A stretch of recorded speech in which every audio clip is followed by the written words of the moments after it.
Merci. Vous êtes nombreux, nombreuses.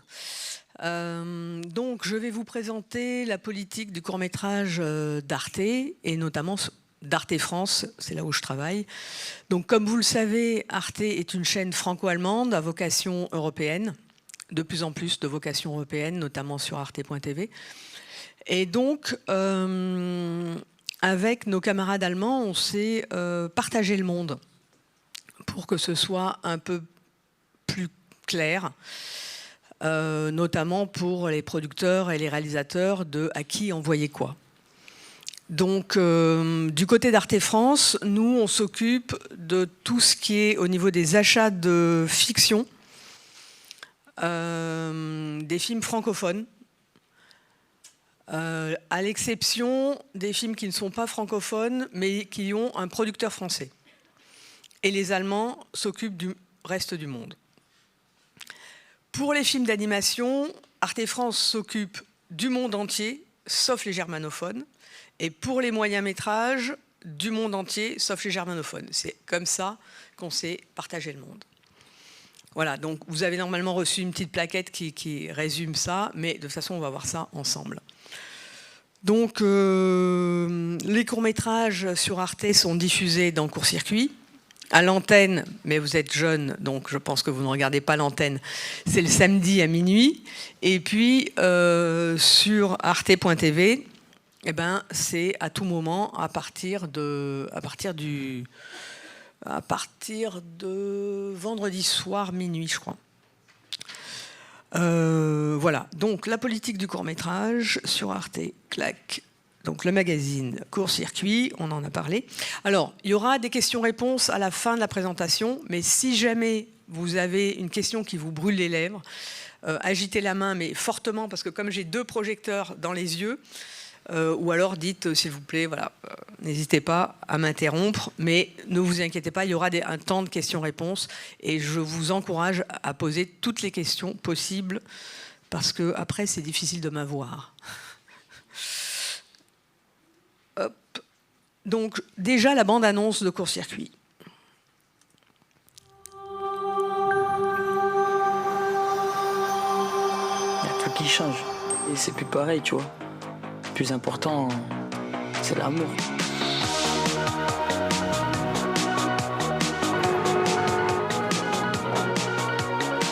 Moi, je suis un peu triste en toi.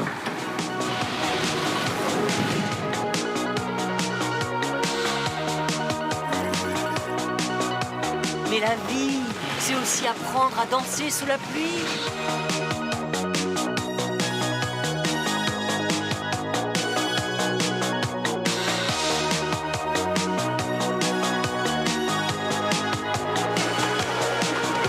Attendez-moi quand même.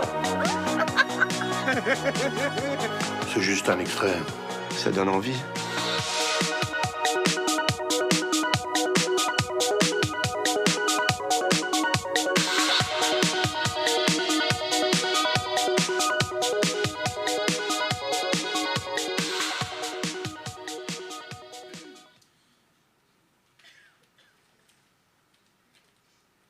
Voilà, j'espère que ça vous a donné envie. Donc, tous les samedis après minuit à l'antenne et sur arte.tv à tout moment. Alors, peut-être faire la distinction de qu'est-ce que c'est qu'un court-métrage et un moyen-métrage pour Arte, puisque juridiquement, un moyen-métrage n'existe pas. La seule définition, c'est la définition du court-métrage qui est jusqu'à 59 minutes. À partir de 60, c'est un long-métrage. Mais nous, en télé, on avait historiquement une case de 30 minutes. Et quand on a créé la case de moyen-métrage, on s'est dit qu'on la créerait à partir de 31 jusqu'à 59.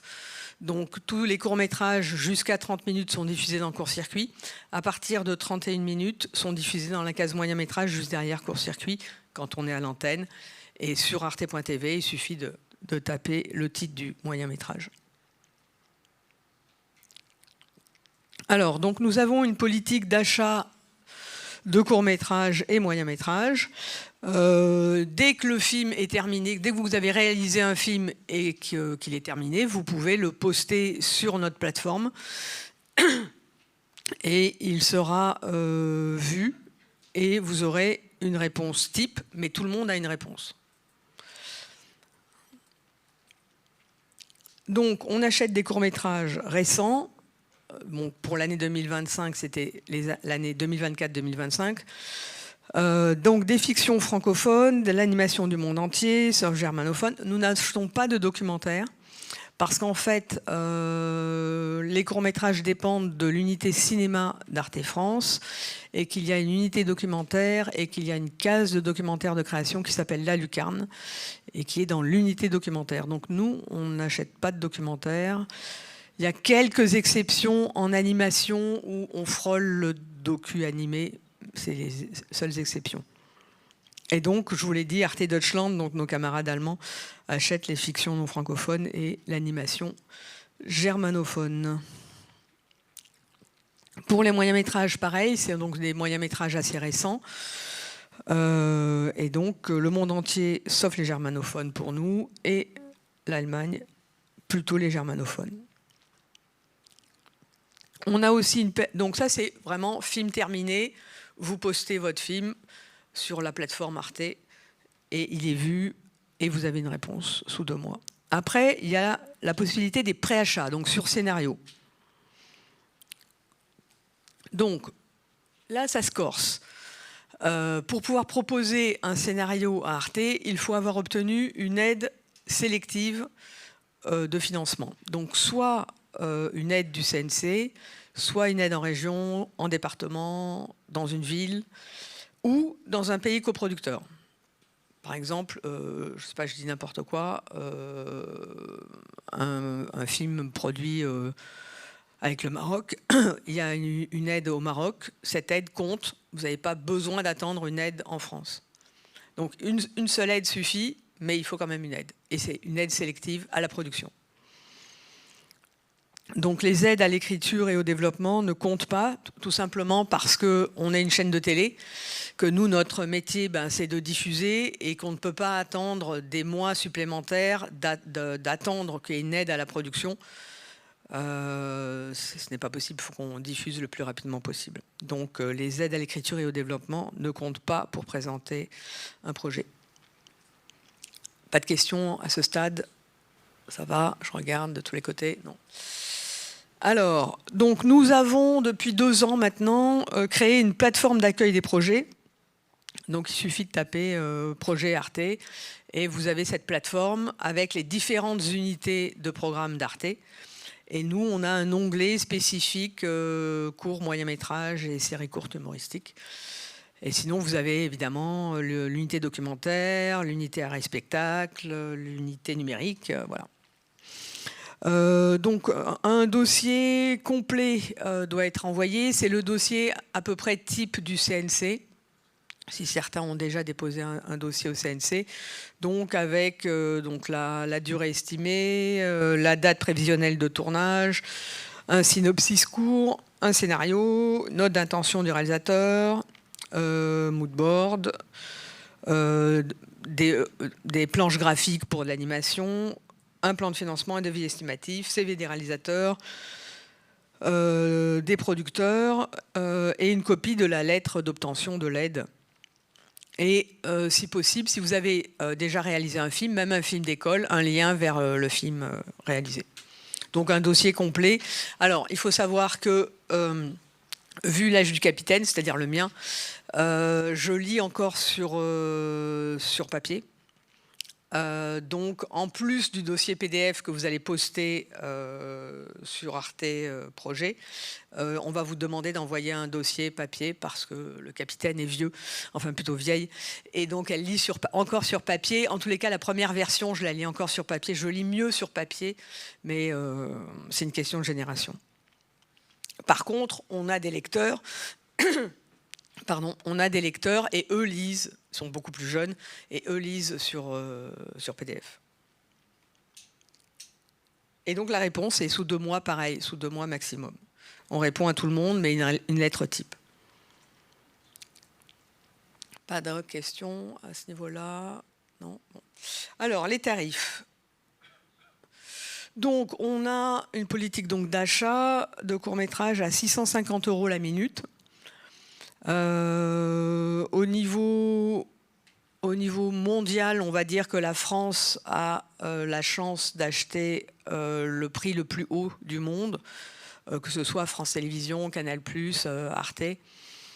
On a des tarifs qui sont les plus élevés parce que il y a une concurrence, mais saine concurrence, entre les différentes chaînes de télé qui ont tous une case de court-métrage, donc c'est plutôt une chance. C'est une chance française, une exception française.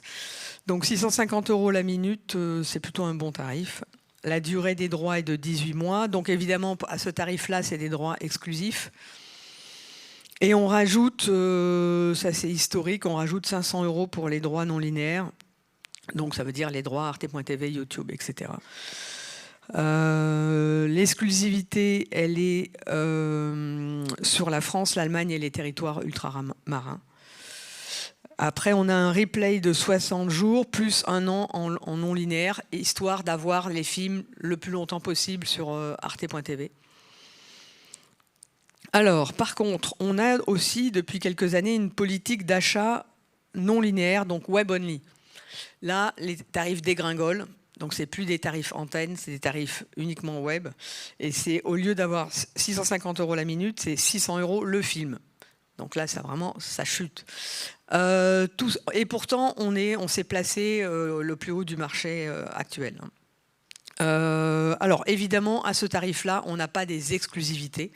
On n'a pas des films inédits. On a plutôt des rediffs, des deuxième, troisième, quatrième vies de courts-métrages. Donc ça permet à des courts-métrages un peu plus anciens d'avoir une autre vie. Et c'est des droits qui sont non exclusifs. Donc vous pouvez vendre à une autre télé ou une autre plateforme en même temps. Et la durée est d'un an. Et à partir de ces courts-métrages web-only, on constitue des collections. Donc je vais vous en parler tout à l'heure. Là, actuellement, on a une collection au moment de la fête de l'animation, donc des courts-métrages d'animation. Et puis Halloween arrive, donc on va avoir une collection Halloween qui s'appelle Cauchemar et qui est déjà consultable sur Arte.tv. Alors, au niveau des tarifs des préachats, donc court-métrage de fiction, donc sur scénario, 1200 € la minute. Donc là, on augmente encore les tarifs. On arrête les compteurs à 23 minutes. Et la durée des droits exclusifs sont de 2 ans. Pour les préachats et coproductions d'animation, c'est à peu près ce tarif-là. On essaye d'être un tout petit poil au-dessus parce que l'animation coûte très cher et ça se fabrique sur plusieurs années. Mais c'est environ à peu près ce tarif-là, un tout petit peu au-dessus. Toujours les 500 € qu'on rajoute et toujours la même exclusivité au niveau des droits. Des questions? Non.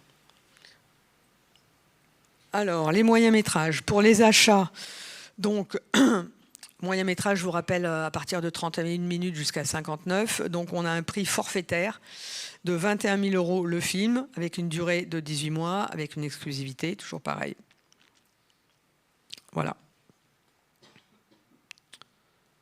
Hop. Et les préachats de moyen-métrage, donc sur scénario, 30 000 € le film, avec une durée de 2 ans et toujours les mêmes exclusivités.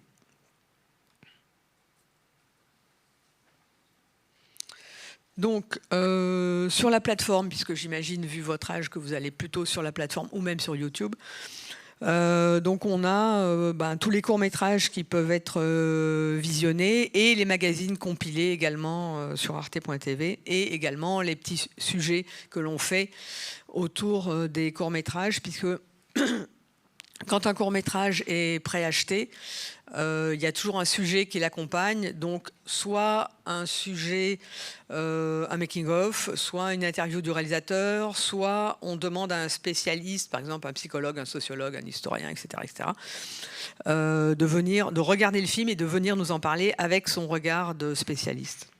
Donc ça, tout ça évidemment est gratuit, hein. Je rappelle que Arte est une chaîne publique. Voilà, et donc vous avez des collections, je vous ai parlé de cette fête d'animation.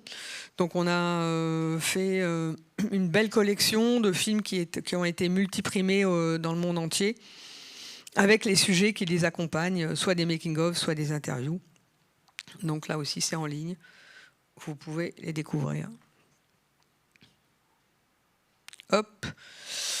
Et donc la collection Cauchemar qui vient juste d'être postée, on a 6 films à fiction animation, donc des films pas extrêmement récents, peut-être qui datent de 3-4 ans, et qui sont tous soit gore, ils font peur. En un mot, c'est autour d'Halloween, mais des choses assez différentes. Donc ça, n'hésitez pas. Si vous faites une soirée Halloween, vous pouvez lancer les courts-métrages.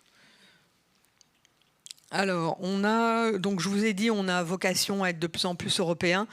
Donc on fait aussi une collection chaque année qui s'appelle Tour d'Europe en court-métrage. Et cette collection, donc achetée en web-only, ce sont uniquement des films qui ont obtenu l'équivalent des Césars dans leur pays. Donc voilà, vous avez les Magritte, les Césars, les Donatello, enfin dans plusieurs pays d'Europe, il y a l'équivalent des Césars. Et donc on propose chaque année une nouvelle collection autour de ces films qui ont obtenu cette distinction dans leur pays. Et c'est diffusé à partir du 9 mai, si je ne me trompe pas, qui est la journée de l'Europe. Alors, on a également une collection, ça c'est plus pour les cinéphiles, on a une collection qui s'appelle Les Cours des Grands. Donc ce sont des courts-métrages qui sont achetés en web-only, donc un peu plus anciens et même des fois très très anciens. Ce sont toujours des courts-métrages qui sont liés à un long-métrage qui est diffusé à l'antenne. Donc quand il y a un long-métrage qui est diffusé à l'antenne, nous on regarde si la personne a réaliser un court-métrage et on fait en sorte de l'acheter. Donc ça permet de découvrir les premiers pas des réalisateurs qui sont passés déjà au long-métrage. Et il y a des films, des petites raretés quand même. Donc si vous êtes étudiant en cinéma, je pense que ça vaut le coup même d'en parler à vos profs parce que vous pouvez avoir des choses assez incroyables. Et chaque année, on renouvelle la collection. Donc là, on est en train de travailler sur la collection 2026. Mais la collection 2025 est toujours en ligne. Et l'avantage aussi, c'est que quand on diffuse le film donc à l'antenne et qu'il y a du replay sur arte.tv, sur arte.tv, on diffuse donc le film et on propose le court-métrage juste après. Comme ça permet de voir le long-métrage et le court-métrage. Et donc, vous parlez du concours de court-métrage de fiction que l'on avait lancé au printemps, qui se termine. Je crois qu'on a reçu plus de 200 films cette année, donc étudiants. Il y a, je crois, 78 écoles, si mes souvenirs sont bons. Vous pouvez voter pour votre film préféré jusqu'à lundi, jusqu'au 27. Et lundi après-midi, on saura qui sont les gagnants. Donc il y a un prix du jury et un prix des internautes. Donc voilà. Ça nous permet aussi de découvrir les jeunes réalisateurs de demain dans les écoles. Donc c'est vraiment soit les étudiants, ça dépend des écoles. Il y a des écoles qui donnent les droits aux étudiants. Il y a des écoles qui gardent les droits. Donc c'est les écoles qui postent, ça dépend. Et nous, ça nous permet effectivement de découvrir les talents de demain qui sont peut-être dans les écoles. Et on alterne chaque année. Donc là, c'était fiction. Et l'année prochaine, je pense qu'on va lancer un nouveau concours à partir du mois de juin, c'est-à-dire au moment du Festival d'Annecy, d'animation dans les écoles. Donc là aussi, c'est pareil, hein, c'est gratuit. Vous pouvez regarder, vous pouvez voter pour vos films préférés. Vous ne pouvez plus poster, c'est terminé. Hop. Donc, arte.tv/court-circuit. On a une page Facebook. On n'a plus de compte Twitter, enfin X. On l'a fermé parce que, franchement, court-circuit sur X, ça n'avait plus de sens. Par contre, sur le compte Arte, on poste une fois par semaine un court-métrage sur Instagram, quelquefois sur TikTok. Donc on poste un extrait qui renvoie sur arte.tv ou sur YouTube. Ça permet aussi d'élargir un public qui ne regarderait pas forcément Arte, de découvrir des choses qu'ils n'auraient pas imaginées. Parce que c'est vrai que dans l'imaginaire, on peut se dire Arte, oh là là, oh, c'est très intello, ce n'est pas pour nous, etc., etc. En fait, en tous les cas, au niveau de ce qui concerne les courts-métrages, je pense que c'est vraiment pour tout le monde. Il y en a pour tous les goûts et tous les genres. Donc on a aussi des chaînes YouTube, Arte Cinéma et Court Toujours, où on peut poster aussi des courts-métrages. Alors là, c'est des droits un peu plus courts, c'est 60 jours.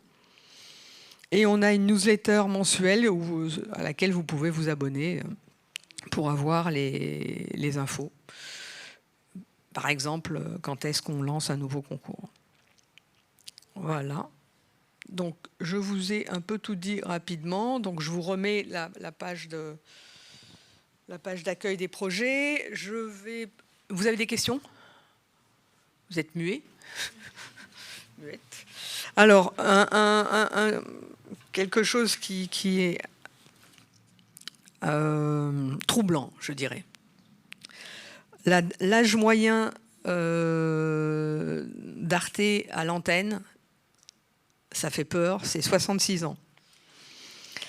L'âge moyen de court-circuit à l'antenne, c'est un peu plus jeune, mais c'est 62 ans. L'âge moyen sur arte.tv, c'est 56 ans.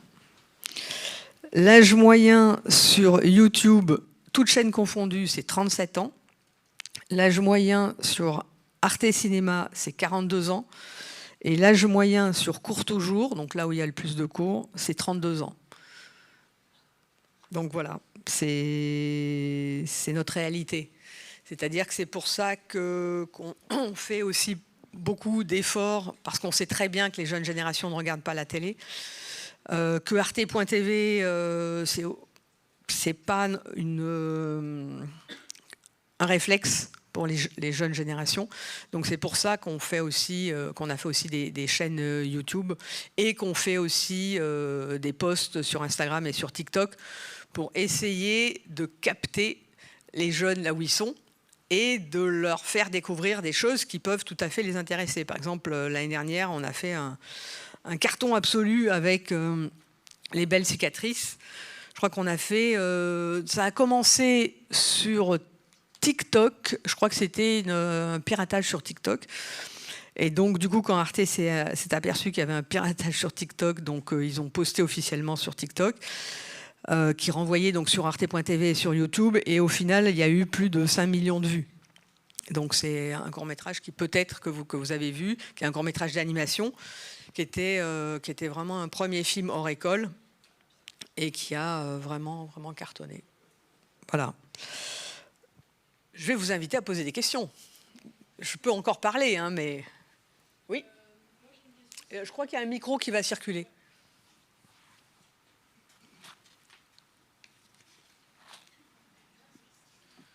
Moi, j'ai une question sur un film hybride entre fiction et documentaire. Si ça peut être financé ou pas. C'est plus simple qu'il soit court, si c'est plus simple qu'il soit moyen. Voilà. Donc ça, c'est les exceptions. Désolée. Si la partie fiction est plus importante que la partie documentaire, vous allez pouvoir le poster sur notre plateforme, que ce soit un court ou un moyen.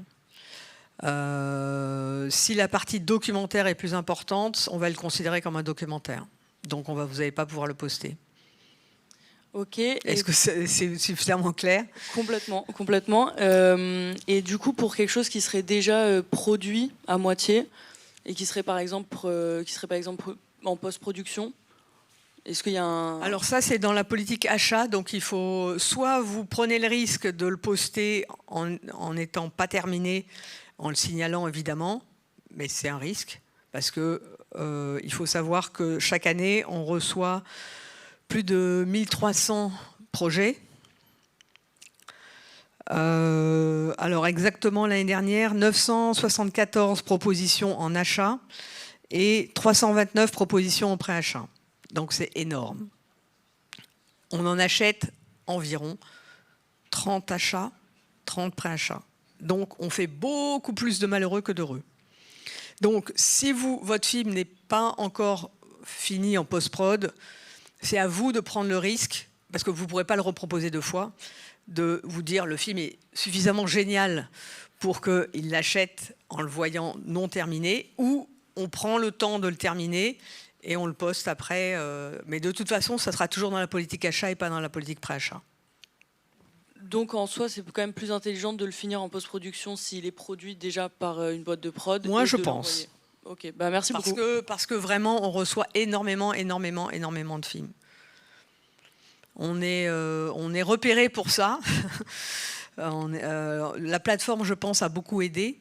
Et donc, on reçoit de manière incessante des films et on répond à tout le monde. Mais on a une capacité d'achat et de préachat qui est faible. Donc voilà, oui, je vous ai dit très peu de possibilités d'achat et de préachat. Donc ça, c'est donc une trentaine d'achats en antenne, une trentaine de préachats antenne et entre 25 et 30 en web only. Donc à un tarif moindre. Qu'est-ce que je peux vous dire? Est-ce qu'il y a d'autres questions? Oui. Oui. Bonjour Madame Vessière, merci pour votre présentation très détaillée. Deux questions. La première, c'est, je reviens sur votre politique d'achat. Est-ce que des films autoproduits sont acceptés en présentation? Oui. Voilà, Oui, les films autoproduits, donc si vous avez autoproduit un film et que vous l'avez terminé, vous pouvez le poster. On est la seule unité d'Arte à autoriser ça. Et Parce que c'est du court-métrage. Ok, merci. L'autre question concerne un peu la ligne éditoriale. Est-ce que vous avez des choses qui varient d'année en année? Est-ce que vous êtes sur une ligne éditoriale actuellement, sur des thématiques, des choses comme ça? Ou est-ce que vous restez constamment très ouvert aux différentes propositions? Il y a des sujets privilégiés en ce moment ou pas? Alors, on n'a pas de thématique, sauf pour les web-only, puisqu'on a les cours des grands... Cauchemar, Tour d'Europe. Donc ça, c'est nous qui allons vers les producteurs ou vers les distributeurs pour le web only à partir de nos thématiques. Donc on essaye de visionner soit sur l'agence du court-métrage ou d'autres sites. Et c'est nous qui allons contacter les distributeurs et les producteurs. Donc ça, c'est pour le web only. Pour l'antenne, on n'a pas du tout de thématique. Donc c'est ouvert à toutes les fictions, à toutes les animations, tous les genres, absolument tous les genres. Et quand vous regardez Court-Circuit, c'est sous forme thématique. Mais ces thématiques sont constituées à partir de nos stocks. C'est-à-dire que je regarde les stocks d'achat et de préachat, et à partir de ces stocks, je crée une thématique. Des fois, c'est un peu élastique. Hein. Mais voilà, c'est jamais une thématique en amont. Donc, c'est vraiment ouvert à tout. Et ce qui fait la différence, c'est le point de vue et non pas le sujet. Parce qu'on reçoit beaucoup de films qui ont des sujets d'actualité ou de société très forts. Mais malheureusement, pas de point de vue personnel sur ces sujets. Et c'est ça qui fait vraiment la différence, d'avoir non seulement un point de vue personnel, mais peut-être aussi une forme personnelle, notamment en animation, un projet graphique personnel, mais ça peut être aussi un dispositif très personnel en fiction aussi. Donc on est plutôt quand même sur des courts-métrages d'auteur, mais ça n'empêche pas qu'on s'engage sur de la comédie. Est-ce que j'ai répondu? Très largement, merci. Ok. Donc voilà, ayez un point de vue personnel. C'est ce qu'il y a de plus difficile aujourd'hui dans ces temps compliqués dans lesquels on vit, dans ces sociétés où on marche un peu sur la tête. On ne nous encourage pas à avoir, de mon point de vue, un point de vue très personnel. Et nous, c'est ce qu'on va rechercher. Donc, on ne recherche pas des films tout propres, tout ronds, tout bien faits. C'est pas ce qui nous fait vibrer, on va dire. On préfère un film avec quelques maladresses, mais où on sent vraiment qu'il y a un réalisateur ou une réalisatrice derrière. Parce que le court-métrage, c'est aussi le lieu des maladresses, c'est aussi le lieu de l'expérimentation. Donc, il peut y avoir des maladresses, mais s'il y a tout d'un coup un point de vue, une patte vraiment personnelle, à ce moment-là, ça nous intéresse. Voilà. Donc, les films tout mignons, tout propres, c'est pas trop notre tasse de thé. Donc on essaye d'avoir une grande diversité sur les films engagés. On a aussi, aussi des nationalités différentes puisqu'on ouvre à des aides en dehors de la France. Et donc, par contre, il faut à chaque fois qu'il y ait un producteur français. On a aussi fait une étude au niveau de la proportion homme-femme. Donc évidemment, il n'y a pas de quota. Moi, je ne suis pas du tout pour les quotas. Mais on se rend compte qu'il y a de plus en plus de femmes qui passent à la réalisation, et notamment en animation. Donc l'année dernière, il y avait 31 femmes et 43 hommes. Donc voilà. Il y a beaucoup plus de femmes qui réalisent à notre époque qu'il y a 15 ou 20 ans. On s'engage donc aussi sur des premiers films et des films d'école, puisque c'est aussi le lieu dans le court-métrage de s'engager sur des premiers films ou des films autoproduits, ça nous arrive. Donc l'année dernière, en animation, on s'est engagé sur 5 premiers films et 4 films d'école. Et en fiction, sur 6 premiers films et 7 films d'école. Donc voilà, c'est vraiment ouvert, que ce soit au premier film, deuxième film, film produit. Donc tout le monde a sa chance, mais il y a peu d'élus. On ne va pas vous mentir. Qu'est-ce que je peux vous dire d'autre ? On fait en sorte aussi qu'il y ait une diversité au niveau des producteurs. Et pour cela, on accepte que 2 films d'un même producteur par an, pour justement donner sa chance à plus de producteurs, vu le nombre de projets que l'on reçoit. Donc, quand un producteur a déjà un premier préachat, on lui dit, voilà, attention, il n'y en aura pas plus de 2 dans la même année, surtout en animation où il y a des producteurs qui produisent beaucoup, beaucoup. Donc on bloque au bout de la 2e fois pour avoir une diversité de producteurs. Est-ce que vous avez des questions ? N'hésitez pas, hein. Toutes les questions qui vous posent par la tête, allez-y. C'est vraiment le moment. Il n'y a pas de questions bêtes, ça n'existe pas. Bonjour. Moi j'ai une question. Ça concerne les festivals. Est-ce que quand vous achetez un court-métrage, c'est mieux qu'il n'ait été présenté à aucun festival, ou est-ce que, au contraire, c'est bien qu'il ait fait une tournée avant d'être proposé à Arte ? Alors je dirais que ça n'a aucune importance. D'accord. Je pense qu'avec donc Grégory, j'ai une toute petite équipe, hein, on est vraiment tout petit. Il y a Pascal Richard qui s'occupe de l'accueil des projets, notamment, il fait bien sûr plein d'autres choses. Il y a Grégory Odermatt qui s'occupe des achats et moi qui m'occupe du reste. Donc on a également des lecteurs et des visionneurs. Chaque année, on a à peu près 3-4 lecteurs-visionneurs. On change à peu près tous les 2 ans. C'est des gens plus jeunes. Bon, avec moi, c'est pas très difficile. Pour aussi avoir un autre point de vue de générations différentes. Même si j'essaye de vraiment rester très ouverte à tous les sujets, toutes les formes, on ne sait jamais, avec les humains, on a aussi beaucoup d'habitudes inconscientes. Donc c'est pour ça qu'on a des lecteurs et des visionneurs qui sont beaucoup plus jeunes.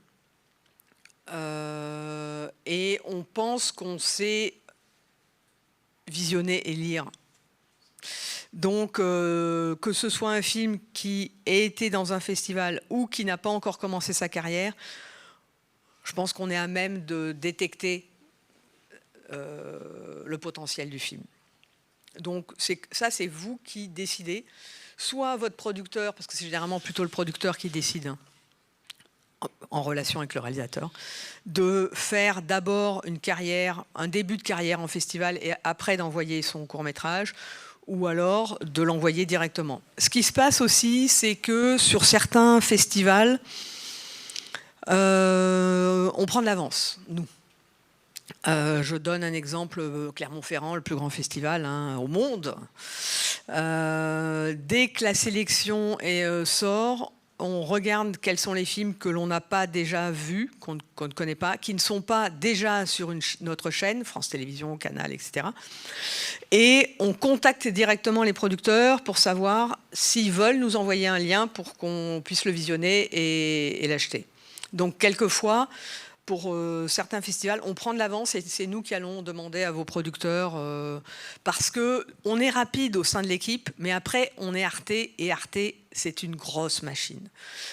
On est franco-allemand, donc il y a une pré-commission au sein d'Arte France. Après, il y a une conférence de programme au sein de Strasbourg, mais qui est franco-allemande. Donc tout ça, c'est administratif et ça prend beaucoup de temps. Donc nous, à la base, il faut qu'on soit hyper rapide pour compenser ce temps administratif avant de faire le contrat.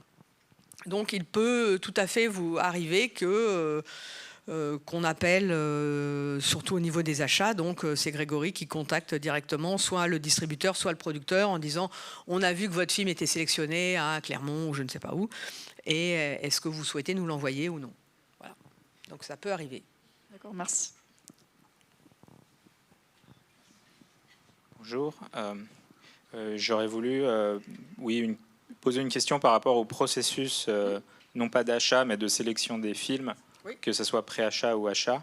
Comme ça, je bois entre oui. Vous dites que vous faites appel à des lecteurs et des lectrices. À combien de passes de sélection y a-t-il pour que les projets vous arrivent à vous? Alors, ok, c'est bon, vous avez fini? Oui, et comment, en fait, voilà, sur quoi vous vous basez? Est-ce que vous vous basez sur le dossier ou sur des fiches de lecture qui accompagnent le dossier pour prendre votre décision? Alors, pour les achats, donc il y a une fiche visionneur. Grégory, qui est en charge des achats, regarde tous les films derrière. Et moi, je ne regarde que ceux qui sont marqués en réservé ou favorable. Je ne regarde pas les défavorables. Donc si soit Grégory, soit le visionneur ou la visionneuse, ça fait bizarre, bon, a mis un avis réservé ou favorable, moi je visionne. Grégory visionne tout. Donc il y a toujours au moins un double et des fois triple vision. Ça c'est pour les achats. Pour les préachats, donc il y a la fiche de lecture et moi derrière je relis tout de A à Z. C'est-à-dire que la fiche de lecture, c'est, on va dire, une deuxième vision, mais je me base sur le scénario et le dossier. C'est-à-dire que si, par exemple, la fiche de lecture met un avis défavorable, et que moi, je lis de A à Z le dossier, et que je trouve qu'il y a des choses qui sont vraiment intéressantes, mais qu'il y a quelques petites maladresses au niveau du scénario, mais qui sont assez facilement modelables. Donc, dans ces cas-là, je m'en fous de la fiche. Et je contacte le producteur, je leur dis que je suis intéressée par le projet, mais à condition de retravailler. Et je demande si le réalisateur ou la réalisatrice souhaite retravailler. À ce moment-là, on me répond oui ou non. Si on me répond oui, on a une séance de travail avec moi. Alors, avant le Covid, c'était dans mon bureau. Depuis le Covid, c'est sur Teams. C'est comme ça. Et c'est vraiment une séance de travail. Ça peut durer 1 heure, 1 heure et demie. Hein, c'est long. Donc, cette séance de travail, ça me permet de savoir si ce que j'ai lu n'est pas une projection de mon esprit sur quelque chose. parce que les humains font beaucoup de projections inconscientes. Donc il faut vérifier ça, et pour cela, j'interroge et je fais jouer le réalisateur ou la réalisatrice à un petit jeu qui s'appelle le jeu du grand écart, et qui consiste à me dire d'où c'est parti, la première étincelle, et ensuite d'imaginer que le film est projeté dans une salle avec des spectateurs, et de me dire ce qu'ils souhaitent pour les spectateurs. C'est-à-dire que les spectateurs partent de la salle avec quoi et comment, au niveau émotionnel, et avec quoi dans la tête à réfléchir, mais toujours aussi avec l'émotionnel. Et donc ce petit jeu du grand écart me permet aussi de vérifier si les petits écarts que j'ai vus dans le scénario sont effectifs. Et après, on fait du page par page. Du page par page. Donc, l'idée, c'est pas d'arriver à un sacro-saint scénario, mais d'arriver à quelque chose qui soit le plus abouti possible. Donc, j'ai la réputation d'être une pinailleuse. Je le dis toujours, j'annonce la couleur, je suis une pinailleuse. C'est-à-dire qu'il y a quelquefois des mots qui sonnent pas juste, et on essaye de trouver le mot qui sonne juste, que ce soit dans un dialogue ou même dans une phrase de scénario. Il y a aussi des constructions, des problèmes de construction. Et donc, on va parler de tout pendant cette séance de travail, page par page. C'est pas là où on va trouver toutes les solutions. Mais par contre, je vais essayer de poser toutes les questions possibles quand il y a des choses qui me paraissent pas claires ou qui me paraissent pas justes. Et à partir de cette heure ou heure et demie de discussion, je leur demande si on peut y aller ensemble, c'est-à-dire que si on regarde dans la même direction, parce que s'il y en a un qui regarde par là et l'autre qui regarde par là, ça ne va pas le faire. Et moi, je n'ai pas envie de tirer les gens vers moi, parce que ça n'a aucun sens, et surtout pas dans le court-métrage.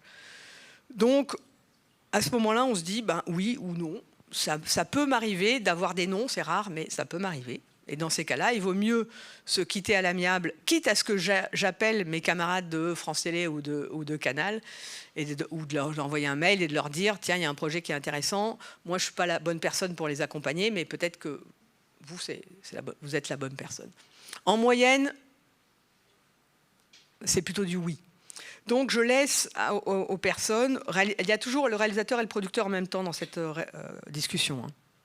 C'est très important de ne pas couper le lien entre le réalisateur et le producteur, et que le diffuseur soit le troisième partenaire. Et donc, je laisse le temps au réalisateur et au producteur de retravailler après cette séance de travail. Il y a des gens qui sont très rapides, qui travaillent la nuit même. Il y a des gens qui sont plus lents, qu'il leur faut une semaine. Et il y a des gens qui sont très lents, où il leur faut 2-3 semaines. C'est pas grave. Moi, j'indique au réalisateur, au producteur, les dates de commission. Donc, vous pouvez passer à telle date ou alors à telle date. On a une commission par mois. Donc, c'est à eux de décider à quelle commission ils vont passer et quel est le temps qu'ils vont mettre à retravailler. Quand ils retravaillent, après, on fait un ping-pong. Donc là, c'est vraiment du numérique. On fait un ping-pong sous Word et ils m'envoient une version. Hop, clac, clac, clac, clac. Je leur fais éventuellement des corrections en couleur. On s'envoie des hop, clac, clac, clac, clac, clac. Et quand on arrive à une version qui est la plus aboutie possible, tout en sachant que, évidemment, il va y avoir après des comédiens, des techniciens, des décors. Il y a des choses de la vie qui sont des surprises, bonnes ou mauvaises, et qui vont changer. Mais c'est surtout pour ne pas se retrouver à Marseille si on veut aller à Strasbourg. Et surtout, d'avoir un dossier qui soit le plus complet possible et qui passe comme une lettre à la poste, même si c'est une vieille expression, dans la commission Arte France et dans la commission franco-allemande. Et il faut qu'il soit validé aux deux. Donc, à la première commission, c'est moi qui pitch auprès de mon directeur du cinéma, Olivier Père, du directeur éditorial, Boris Razon, de la personne responsable des audiences, de la production, etc., etc. En moyenne, toujours pareil, vu l'âge du capitaine, on me fait confiance. Donc, j'ai peu de soucis au niveau d'Arte France. Après, j'envoie donc le projet à Arte Strasbourg et depuis quelques années, on va dire que là aussi, il y a une confiance qui s'installe. Les dossiers sont vraiment béton, donc on n'a pas de refus. on pourrait, dans l'absolu, avoir un refus, hein, mais il faudrait qu'il soit vraiment argumenté, ce refus. Voilà, et donc ensuite, le contrat est fait au sein d'Arte France, et à chaque fois, le producteur ou le réalisateur ont un interlocuteur. Donc pour tout ce qui est éditorial, c'est moi, en préachat. Pour tout ce qui est production, il y a un chargé d'administration qui s'occupe du contrat et qui est l'interlocuteur du producteur. Et ensuite, au moment de la post-production, il y a quelqu'un dans l'équipe qui s'appelle Romain Froidefond, qui est en charge de la post-production et qui est l'interlocuteur du réalisateur ou du producteur pour arriver jusqu'au PAD de l'antenne. Donc il y a toujours un interlocuteur voilà, privilégié. Est-ce que j'ai répondu? Voilà. Si vous avez des questions à ce sujet, n'hésitez pas. Est-ce qu'il y a des gens dans la salle parce que qui ont déjà eu un préachat Arte? Voilà. Alors, attends. OK. Est-ce que tu veux t'exprimer, compléter ce que j'ai dit ou Bonjour. Je fais ça parce que sinon je ne te vois pas. Moi, c'est Lucas Seneco de L'Œil Vif Production, donc une société basée à Toulouse. Donc c'était pour un projet portugais de Daniel Suarez, mais je ne suis pas le producteur délégué du film, je suis plutôt associé. Donc je n'ai pas de questions particulières sur ce projet. Non, mais là, par contre, j'avais une question que je me posais, c'est si ça vous arrive de prendre en achat des films qui ont été préachetés par d'autres chaînes. Non, parce qu'ils ont des droits exclusifs. On prend tous des droits exclusifs parce que, comme je vous ai expliqué, on a des tarifs qui sont les plus élevés au monde. Donc France Télé prend des droits exclusifs, Canal prend des droits exclusifs et nous, on prend des droits exclusifs. Donc comme c'est exclusif, ben, c'est exclusif. Donc après, par contre, dans les collections Web Only, une fois que les droits sont tombés, on peut avoir acheté en Web Only des films qui avaient été achetés par France Télé, puisqu'ils n'ont plus les droits, ou des films achetés par Canal, bien sûr. Mais c'est quelques années plus tard.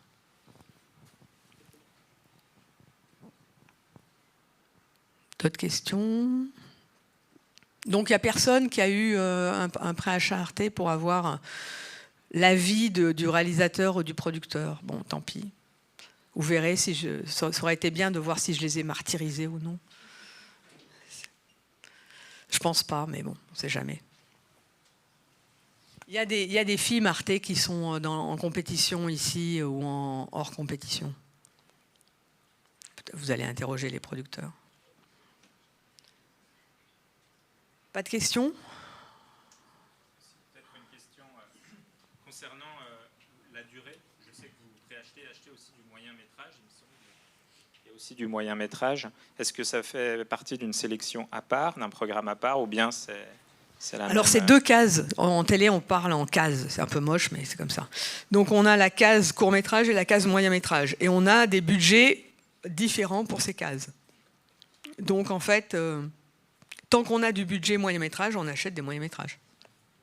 Mais le budget moyen-métrage ne peut pas servir à acheter du court-métrage. Et vice-versa. C'est des fermés. Le service pour lequel vous travaillez gère les 2 cases, ou bien... Oui. D'accord. Oui, oui. Donc c'est 2 processus différents? Non, c'est pareil. C'est la même chose. C'est pareil, c'est juste que quand un préachat arrive et qu'il fait plus de 31 minutes, ben, ça va être un moyen métrage, mais je vais lire exactement pareil, la séance de travail sera exactement pareil, c'est juste qu'il sera diffusé dans une autre case avec un budget différent. Et pour les achats, c'est pareil, ça va être exactement le même process, à part que c'est le budget moyen métrage. Non, non, c'est exactement les mêmes process. Il y a pas, c'est pas d'autres personnes, c'est pas non, non. Donc là, pour info, on a consommé, tout notre budget 2025. Donc on commence déjà à travailler, donc à visionner et à lire dans l'optique de 2026. Et si on s'engage si on trouve un film ou un projet intéressant maintenant, on prévient le réalisateur et le producteur que le contrat ne pourra être fait qu'en janvier 2026, puisque dans le service public, en tous les cas, on a vraiment des budgets annuels. Donc on peut s'engager, on peut le passer dans la commission, pré-commission, conférence de programme, mais le contrat ne pourra être fait qu'en janvier 2026. Donc ça, évidemment, il ne faut pas que ce soit des films qui se tournent début janvier, quoi. Mais en fait, ça ne s'arrête jamais. Quand il n'y en a plus, il y en a encore. Oui. Le micro arrive. Je bois pendant ça. Je suis Alena Namura, je travaille au Collège Sévigné à Paris, où on a vraiment, c'est pas l'école de cinéma, c'est vraiment un collège-lycée, avec le public très jeune, en fait. Il y en a aussi l'option cinéma. Et je voulais vous demander, est-ce que vous proposez des stages pour les jeunes? C'est en troisième, donc les premiers stages. Et est-ce que aussi, au sein de l'Arte, est-ce que vous avez des collègues qui travaillent avec le public très jeune, par exemple, qui font des films au collège, au lycée, ou pas? Merci. Non. Alors, au niveau des stages, Arte peut accueillir des stagiaires de troisième. Donc, il y a sur Internet, vous tapez emploi Arte et vous avez une plateforme et vous pouvez déposer votre CV. Donc, on engage également des stagiaires adultes au niveau d'Arte. Au niveau du court-métrage, on en engage un par an pendant 6 mois. Et c'est pour s'occuper notamment du concours. Donc là, par exemple, on a actuellement une jeune fille qui s'est occupée du concours de fiction étudiant. Donc pendant 6 mois, et on a prolongé, puisque le concours était un peu plus long, on a prolongé en CDD d'1 mois pour qu'elle puisse aller au bout du concours. Donc, mais sinon, toutes les unités de programme prennent un stagiaire, c'est toujours pareil. Il suffit de postuler sur la plateforme, ça arrive au service RH. Et nous, quand on a besoin d'un stagiaire, on demande au service RH et le service RH nous donne les CV des gens qui ont postulé. Il y a aussi des alternants, bien sûr, donc toujours le même principe. On postule sur la plateforme, service RH, et le service RH nous envoie les CV dès qu'on a besoin. Alors nous, on n'a jamais, je réfléchis, on n'a jamais pris d'alternant au court-métrage. Mais je crois qu'à un moment donné, oui, il y a eu quelqu'un qui a été au long-métrage. Il y a eu une alternante et dont le contrat en alternance s'est transformé en CDI. Mais bon, c'est pareil, il y a des alternants au sein d'Arte régulièrement, et notamment aussi aux réseaux sociaux, à la presse, à la communication, et dans toutes les unités de programme. Donc il suffit de postuler, c'est assez simple. Il y a la plateforme, on envoie son CV. Ça répond à votre question? Excusez-moi, on vient de me donner le micro. Je suis tout au fond, là-bas. Ah oui, pardon. Bonjour, je suis jeune producteur. On a créé ma société assez récemment et je travaille avec un réalisateur qui a travaillé à faire le film. On est en train de libérer tous les droits avec lui, en train de signer tous les pour pouvoir le diffuser ou le faire voir. Il a gagné quelques prix, mais il a été terminé en 2024, sachant que vous n'achetez plus de films cette année en achat. Je voulais savoir si est-ce que ça vaut le coup de postuler, même s'il a été fait en 2024. Moi, je vous conseille de l'envoyer tout de suite. D'accord. Parce que ça comptera encore sur l'année 2025, tandis que l'année prochaine, ça vous ne pourrez plus. Donc, s'il est libre de droit, qu'il est terminé, postez-le tout de suite sur la plateforme. Ben, merci beaucoup. Conseil d'amis.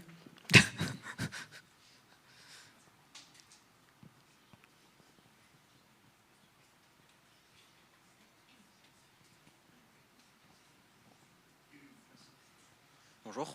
Donc, pour revenir sur la plateforme emploi Arte, est-ce que le service RH vous envoie tous les CV ou alors il y a un tri qui est fait avant? Oui, il trie quand même. Parce que nous, quand on fait une demande précise de profil de poste. Par exemple, pour la stagiaire fiction, il fallait qu'elle puisse se débrouiller sur les réseaux sociaux, le numérique. Donc, on fait un profil de poste et après, le service RH vérifie ce qu'ils ont reçu et si les profils de poste correspondent à ce qu'on demande. Ben oui, parce que sinon, on passe notre vie à ça.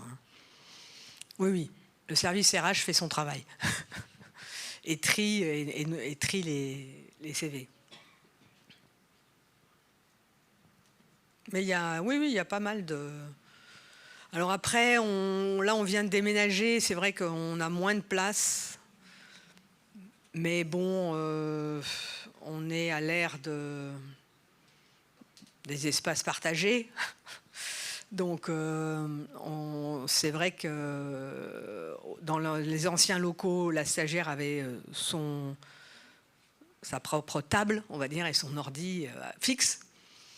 Dans les nouveaux locaux, elle est obligée d'aller d'un bureau à l'autre. Mais comme il y a pas mal de télétravail, on s'arrange pour qu'évidemment, il y ait toujours une place. C'est moins...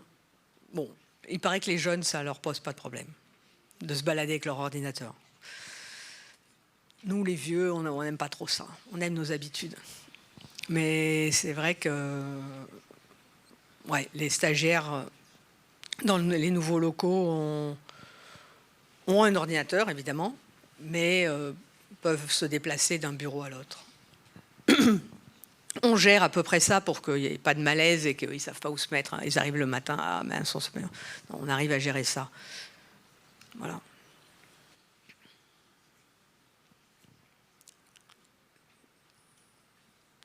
Je ne sais pas quelle heure il est. Est-ce qu'il y a des questions encore? Non? Silence de mort. Bon, ben, s'il n'y a plus de questions, on va s'arrêter là. Je crois que je vous ai tout dit à peu près. Qu'est-ce que j'aurais pu oublier? Non, ben, si vous avez envie de voir des courts-métrages de fiction étudiants, vous avez encore jusqu'à lundi pour voter. Et puis vous connaissez maintenant tout le process dès que vous avez un film terminé ou un projet pour l'envoyer. Voilà, on va se quitter là-dessus. Merci.